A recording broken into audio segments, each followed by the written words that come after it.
My children soon will be gods. この狩りの始まりだ。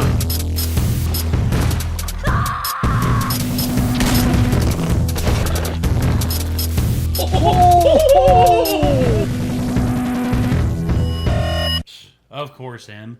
Go ahead and brag. Go ahead and brag about all the awesome stuff you're able to do living in Japan.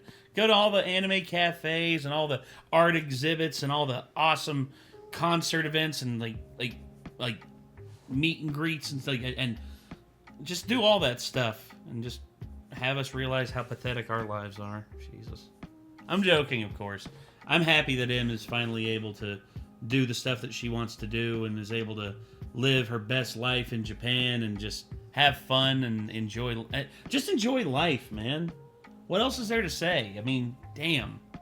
It's awesome that she's able to do this, and it's awesome that she's able to enjoy things like Ghibli Park and just like able to go to conventions and all able to go to concert events and stuff like that. I mean, damn, dude. Makes me really wish I could go to Japan at least once before I die. We'll see how that goes, though. So, I went to Ghibli Park, and I loved it. I don't think any of us are ever leaving with the current American economy. Nah, not right now, no. Sad to say, but I will say this, though. I mean, it is possible. It is possible one day we might be able to do that. And I'm all about it. I would love for it to happen. We'll see. But for now, we can only live vicariously through others, such as Emery Chew. So what we're going to be doing is we're going to be checking this out, seeing what kind of craziness she got up to at Ghibli Park, and hopefully not die of jealousy. You ready? Mm-hmm. Let's go. This video is sponsored by Squarespace. More on that later. All right, let's get this out of the way really quick. I am aware that there's some discourse about whether it's pronounced Ghibli or Ghibli, because even though the name originated from the word Ghibli with a hard G, the Japanese spelling and pronunciation of it is Ghibli. So for the sake of consistency, and since I'm referring to the studio/park itself, I will be pronouncing it as Studio Ghibli. You guys can go argue about it amongst yourselves. I don't really care. To be honest, I would much rather someone would just pronounce it the way that it's meant to be said in Japanese if they're going to say it with the J sound. Ghibli, yeah. Ghibli. Ghibli. Like she said. Yeah. If you're not going to pronounce it like the original Japanese way, I would rather it just be said as Ghibli because that's what I'm used to. And Same. it sounds less weird. True, yeah. Same reason I don't call a GIF a GIF. Yeah. Because GIF is peanut butter. Yeah, also, it's graphics interchange format, not giraffics interchange format. And a studio called Studio Ghibli would make me think that they made games like Unreal Tournament because, Jibs. Yeah, true. It's whatever. In all honesty, she can pronounce it however she wants. It's her video. Giving you a heads up so I don't get a million comments about it. Okay, cool. Ghibli Park is an amusement park in Aichi Prefecture that features attractions and replicas based on the movies produced by Studio Ghibli. Most notably, Kiki's Delivery Service, My Neighbor Totoro, Hell's Moving Castle, Whisper of the Heart, and Princess Mononoke. I need What to about go. Spirited Away, though? I need to go. I've been to Ghibli Park on 3 separate occasions, and it's expanded quite a bit since it first opened in 2022. So I'm here to let you know that if you're a big Ghibli fan, this park is absolutely worth the trip, and I'd like to show you what you can expect if you decide to plan a visit here. First, I'll show you all the B-roll I took on my phone and give you my subjective thoughts on what all the best attractions are. And then I'll talk about the booking process for those who are interested. Because like a lot of things in Japan, you need to book this well in advance. But luckily, the park website makes this process pretty simple. And speaking of sites and making things simple, before we proceed, I'd like to tell you about the sponsor of today's video, Squarespace. Squarespace is a website platform for anyone looking to build their brand or business with a professional-looking website, and are maybe not sure where to start. Whether you're looking to open an online store, showcase your brand or portfolio, or have a site for scheduling appointments with clients for your business, Squarespace makes it easy to do all of those things. Squarespace offers a variety of professional-looking templates that you can customize to fit your needs and create an elevated online aesthetic with dozens of options that fit every brand, industry, and purpose. They also have implementations from other websites like Patreon and stuff like that. So if you want to make your Patreon go through your website, and that way people can just go to your website for stuff, and they don't have to go to like 2 different websites. They can do that. If you're looking to open your own back in online my store, day where you Squarespace had to Payments program your helps you own manage your website. payments in one place and offers your customers multiple online payment options. Squarespace also helps you manage orders, invoices, shipping and I actually fulfillment, did make and my own taxes. website a couple so all the times. tools you'd need to I have smoothly to. manage Once your for fun and once for a school assignment. I used Wix my first time, and then the second time I used Squarespace, and I'll say Squarespace is a lot easier to use. Wix, I mean, their tools are very, very like. So both times you use tools is what you're saying. I'm saying I'm so old and have done web design so long ago. Oh, you literally built one that I from the ground literally, up. yeah, I literally had to build it from scratch and I was shit. gonna say, what did you use? Perl script, CBase, or No. What was it back then? wasn't Java, was it? Don't think so. I can't remember now. 'Cause I know C++. I know that. Well, the very first one I ever made, it was like you literally had to program it in HTML. Oh yeah. And that was also how people were learning how to do stuff on like MySpace and change their MySpace pages around and stuff. I did that. And then the one after that, there was a website that we had to go to like buy the like domain for it. Yes. And stuff for school, but I can't remember what our process was for actually building the site after that. I can't remember what we did it with. But it was definitely before Squarespace existed. So it was in like 2008 or 9, something like that. Because everybody had to build a portfolio website for themselves for digital media's program at ETSU. Damn. Well, I never had to do that, but Nowadays, it makes me wonder if business? they just tell you to use Squarespace they probably do, considering how easy it is. instead of having a whole internet website design class like we had back then. Well, back then it was necessary. Nowadays, they have the tools. Web design class, rather. Yeah. are all right there in front of you. Squarespace takes all the hassle and stress out of building a website and leaves the customizing and creativity up to you. So if you're interested, head to squarespace.com for a free trial. And when you're ready to launch, go to squarespace.com/Emerichu to save 10% off your first purchase of a website or domain using code Emerichu. All right, back to the video. The park opens at 10 a.m. on weekdays and 9 a.m. on weekends and holidays, and it closes at 5 p.m. But it's also huge, and there's a lot of space to cover, so I personally don't think that's enough time to see everything. But after multiple visits, I've made like a mental timeline of what I'd see in what order. So first off, the newest area is the Valley of Witches, which I was the most hyped for. So naturally, I gunned it for that area first. And I noticed that there were a lot of people carrying plushies of Heen, the dog from Howl's Moving Castle. And I was confused on why so many people had him at like 9:30 in the morning. And then I found out that he's apparently like a super exclusive plush from the park, and they sell a limited number of him per day at the Valley of Witches merch store. So if you want to get your hands on him, definitely make sure your first stop... Of course, it'd be Didas who'd just be like, it's rare and exclusive. I need that. The day is the merch store in the Valley of Witches. Now, the attraction that I really wanted to check out was the recreation of the bakery that Kiki works at in Kiki's delivery service. The surroundings of this bakery look exactly man. like a little piece of the European-inspired city that the movie takes place in. And once you get inside, you can actually purchase some baked goods and Awesome. bottled juices that come packaged with some adorable witch-themed art. The bakery had all sorts of little pastries and baguettes and bread loaves available for purchase, but admittedly, the wait was pretty long and the bread wasn't like mind-blowingly good or anything, so next time I'll probably skip this spot to save time, but I think it was definitely worth the first time visit. It's worth it.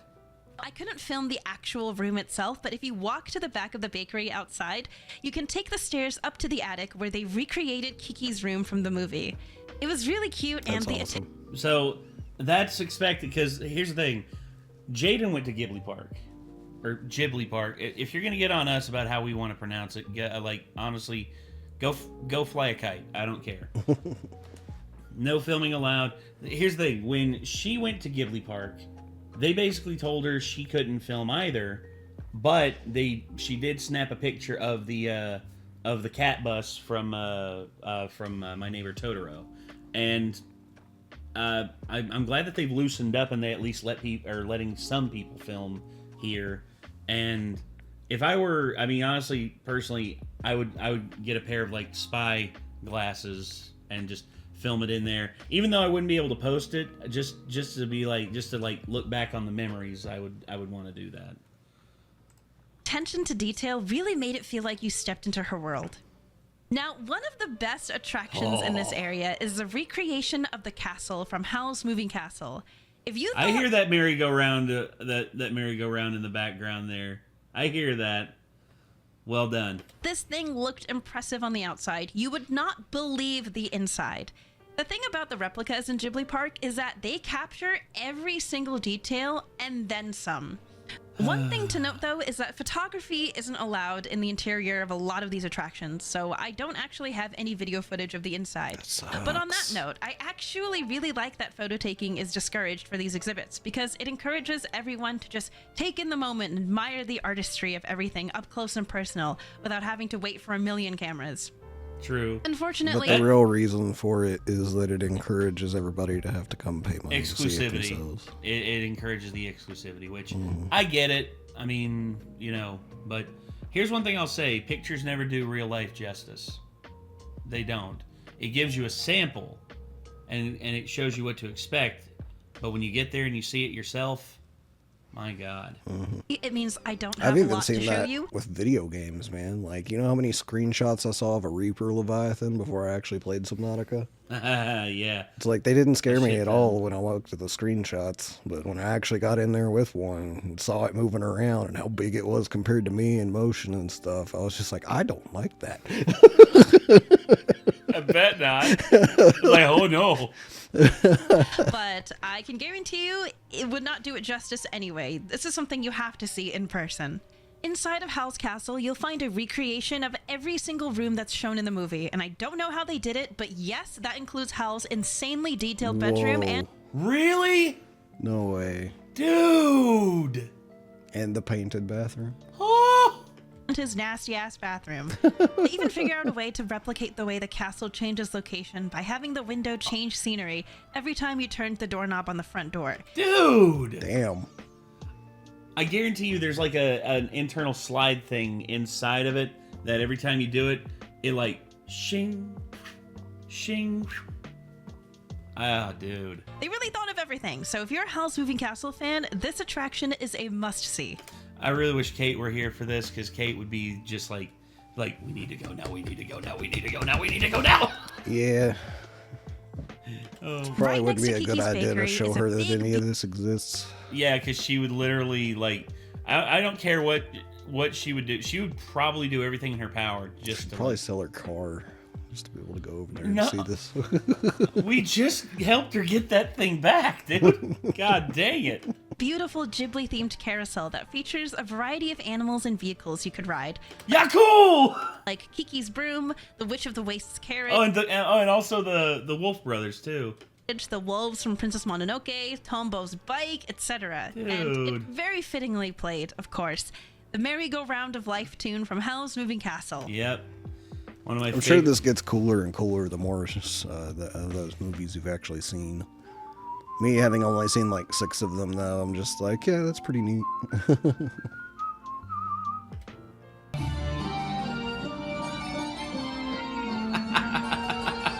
I love it, dude. Oh. That's The really ticket dope. to ride costs 1,000 yen, and you get to keep the beautiful little paper ticket stub, which I was very happy to put in my scrapbook when I got home. And for 500 yen, you can also get tickets to ride this Castle in the Sky themed attraction. Oh. My fat ass wouldn't be able to ride on it, though. Sad to say. In the corner of the Valley of Witches, you'll also find the Okino Residence, which is a recreation of Kiki's entire house, including rooms that you don't really get to see in the movie. Again, couldn't record the inside, but the park did an absolutely fantastic job making the house feel lived in, despite it being a recreation of a fictional house.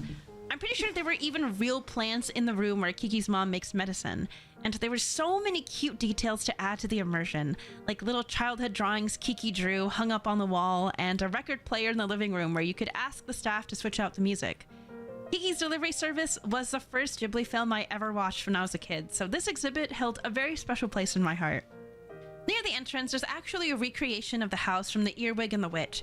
But since I haven't seen that movie, and it's a very unassuming looking house... Makes me wonder if the first place she saw that was on Toonami. Toonami, probably... That was the first place I ever heard of a Ghibli film, and I didn't get to see it. Like, I had planned to watch it, and something happened, and I missed it because I saw that they were going to be running it, and I was like, that looks really neat. I would say, okay, so the first time I saw Kiki's was, it was actually on the Disney, it was actually like an airing on the Disney Channel. Maybe that was where I'm thinking. I think it was in like 2002 when I saw it, and it was interesting because who voiced Kiki was Kirsten Dunst.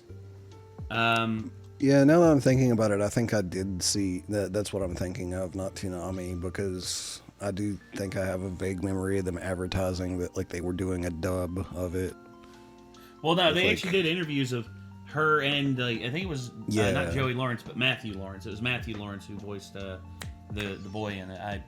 Sorry, forgive me. My brain is not what it used to be. Anyway. Definitely skipped over it without going inside. The Valley of Witches also has the only full-service restaurant in the entire park called the Flying Oven. We waited around a little over half an hour to get seated for lunch, and the menu features European-style dishes like shepherd's pie, pork meat pie, and fish and chips, and also beer served in witch-themed packaging. The inside of the restaurant is super spacious. I was going to say, after we're done recording down here, I'll probably make something, or if you want me to, I can run and grab sheets for you. It's up to you, I guess.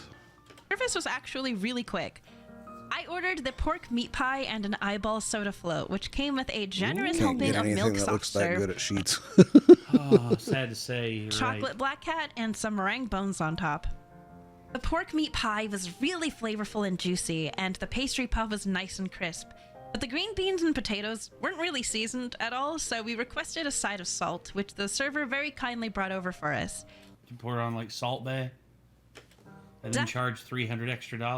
Definitely recommend trying this place out if you're looking for a cozy place to sit down and eat. No. But if you prefer to snack on the go, there's a hot dog stand that sells hot dogs made to look like cat paws holding onto a sausage. Super cute, and this was one of Didas's favorite food items at the park. Since our Ghibli warehouse... It's because Didus loved to put that big sausage in his mouth. That's not nice. I'm sorry. No, I'm not. House ticket was scheduled for 2 p.m. We headed there right after the Valley of Witches.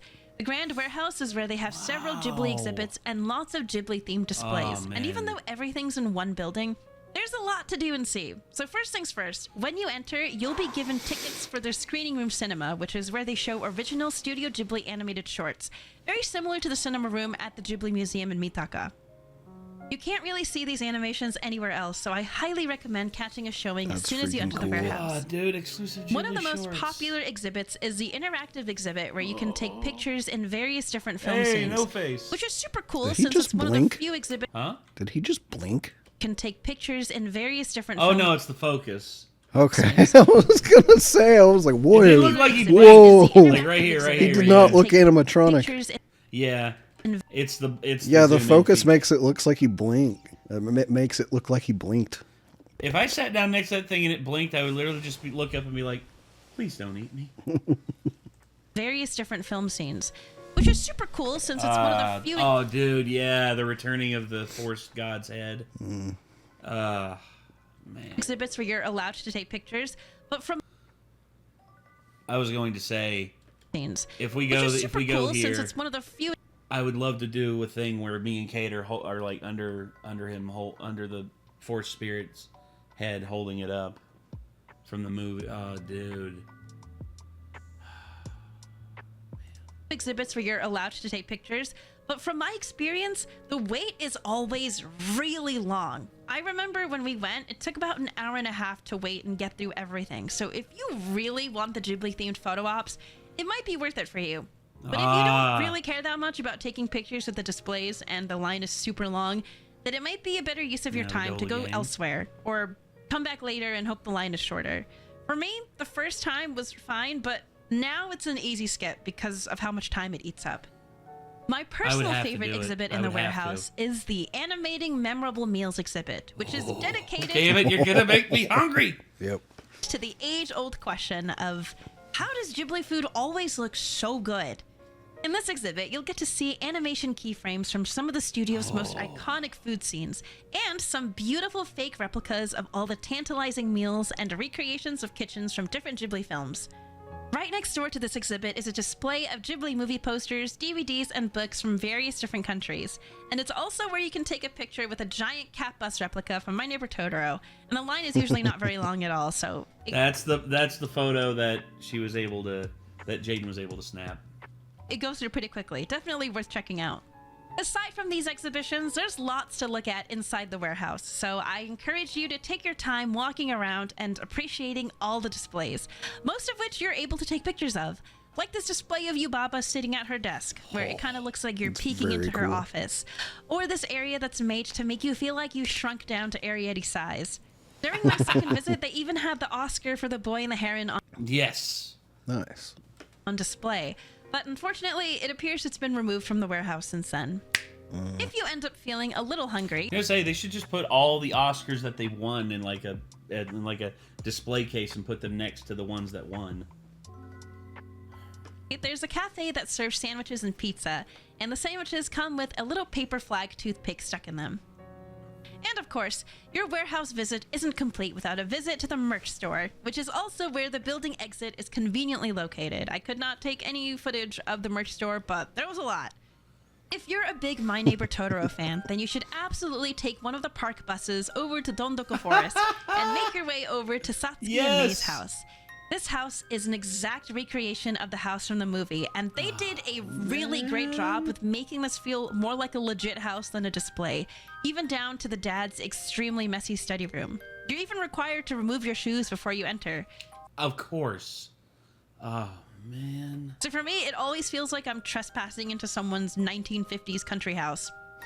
One of my favorite adorable little details is the way you can see Mei and Satsuki's shoes right outside their back door. At the top of the hill behind the house, you can make your way over to the giant wooden Totoro-shaped statue. But I personally always skip this one because it's a playground structure meant for kids, and usually at this point of the day, my feet are killing me and I don't want to walk uphill.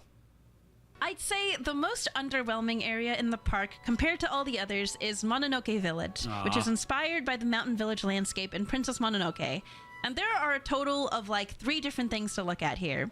There's a slide based off the old boar god, a statue of the demon spirit, and a building that I think is supposed to look like Irontown, where you can learn to make a grilled mochi for 1,200 yen per person. There's a merch shop in the corner that sells a small collection of items, and is also where you can buy San and Ashitaka's hats. I have nothing against this particular area. I think it's still very nice and peaceful, but it's definitely not an area that you need to race to beat a crowd. Yeah, so you can I mean, it seems like it's like it's like it's not underwhelming. Finished, you know? I wish, well, once again, I think one thing they should do is have like iron workers there, like artisanal iron workers there, actually like making stuff out of iron. And also, you know what you could do? You could do like a display where they actually like have like soldiers come out with like those cannons, like plant them in the ground and just fire. Just like, and no like iron ball flying out. It's just like a smoke show. There's like, and then you just have like someone come out and just be like, "That's how we killed the forest god." Any other questions? Good. Enjoy your stay in town. But you should leave soon. It'll be dark. just check this one out whenever you have some downtime to kill. And lastly, the Hill of Youth area has one of my personal favorite displays, which is the Cat Bureau from The Cat Returns, which is one of my favorite Ghibli films. The Cat Bureau is accurately cat-sized, like the one in the movie. Nice. And if you take a peek inside, you'll find Baron and Muta relaxing inside with their adorable tiny furniture and a functional That cat-sized is one of the most grandfather underrated clock. Ghibli movies, I think. It is. I've been shown that movie, and it was very, very good. Well, it's because it's not directed by Miyazaki, and you know everyone's just like, "Oh, Miyazaki didn't touch it. I don't want to see it." Bull, come on, dude. Like, this is a great. I actually film. didn't know that until just now. Yeah. Like, it's just as good as the ones he did direct. Yeah, and there's nothing wrong with it. And it's just like Arietti. Arietti's just as good, and he didn't direct it. The only one I would say like Ghibli that Hayao Miyazaki didn't direct, Goro directed it, but Tales of Earthsea. But again, there was so much mishandling of how like they tried to tell such a big story in such a short time, and just it didn't work. And various other items that you might recognize from the movie. I was so unbelievably excited when I saw this display, and I love that you can open some of the windows and get a better look at the beautifully decorated interior. According to the park website, the construction of this building and its foundation used the same techniques as the construction of a real house. I'm assuming it's so it can withstand all sorts of weather, earthquakes, and possibly anyone trying to squeeze themselves inside like Haru did. During my most recent trip to Ghibli Park, I saved this area for last because it was the one closest to the exit, and I really loved how the lit street lamp and house light looked when it started getting darker. Just a few steps over from the Cat Bureau is the World Emporium, which is the antique shop from Whisper of the Heart. Aww. Photography is not allowed inside, so I can't show anything here, but like every other replica house in the park, it is exceptionally detailed and looks exactly like the one from the film. So, now let's talk about actually booking tickets for the park. The most important detail you should know is that tickets for Ghibli Park go on sale 2 months in advance on the 10th of every month at 2 p.m. Japan time. Luckily, they have a page on their site specifically for if you're buying tickets internationally. If you're in Japan, there's a separate site for domestic tickets. You can get on the site and wait before the tickets go live, but you'll get one thing placed that randomly. worries me about going to Japan is hearing that like there's so many things there that you have to book in advance. Yeah. And apparently they only sell the tickets and stuff for it on like certain days, like every couple months or something like that. Yeah. And, like it sounds almost impossible to plan like a 1 week trip where you get to do everything you want to do, you know? If I'm going to Japan, I want to go there for at least 2 to 3 weeks. And not only that, but I want to go. I've never even managed to take a 2 to 3 week trip anywhere in the United States in my life, so. But this is that's stateside, whereas this is in a whole new place that you're only probably going to get 1, maybe 2 opportunities to go to. In your exactly, life. But I said I've never been able to afford a vacation like that anywhere in the States, like let alone outside of the United States. Like that's just a fantasy, in my opinion. Well, maybe. Like 1 week is probably the most I would ever imagine being able to go, unless I move there. Maybe. But yeah, I don't know. I'll say, like, especially since like one thing I really want to do if I actually go is like see a Darren Gray concert. So that's gonna be hard to line up tickets for too. I would say if we got the dates lined out 6 months in advance, and we were able to get everything lined out as best we could for this and for like other stuff, I mean, I think we could pull it off. Like my number one thing if I go is going to be like, all right, I have the money saved, and then I'm gonna watch for Darren Gray like concert dates. Yeah. And then once I find one that's far enough ahead that I can buy the tickets for it, that's when I'll plan to go. Essentially. Mm-hmm. It's like however far ahead I can, you know. Yeah, I hear you. In the queue once it opens, so I usually just show up like 5 minutes beforehand and hope for the best. For all of my visits, I made sure to book the Osampo Premium Day Pass, which is a ticket option that gives you access to all 5 areas of the park, including the special building attractions that you will absolutely want to see. The regular standard Day Pass will still give you access to the 5 areas, but not the buildings, so make sure you book the Premium Pass for the premium viewing experience. You can enter these areas at any time except for the Ghibli Warehouse, which will have an assigned entry time when you buy your ticket, so make sure you pay attention to it and work around that. When you plan your trip, I definitely recommend booking a hotel for the night before so you can head to the park first thing in the morning. Nagoya Station conveniently has a bus that takes you directly to the park, which takes about a half hour. Ghibli Park is on my list of go-to spots to take friends when they come visit, so if you're a fellow Ghibli fan, definitely consider adding this to your itinerary for your next Japan trip. And if there's any other interesting places in Japan you think I'd like to see, feel free to leave a suggestion down in the comments. All right. Well, yet again, more reasons why I want to go to Japan. Yet I'm probably never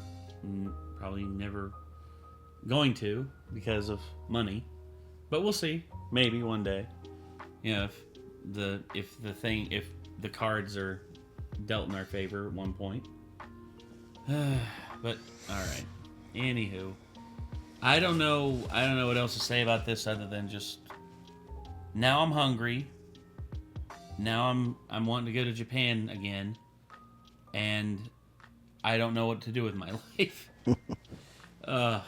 Anyway, all right, everybody. The best thing I've figured out to do is just play games that are set in Japan. It's the best I'm probably ever gonna get.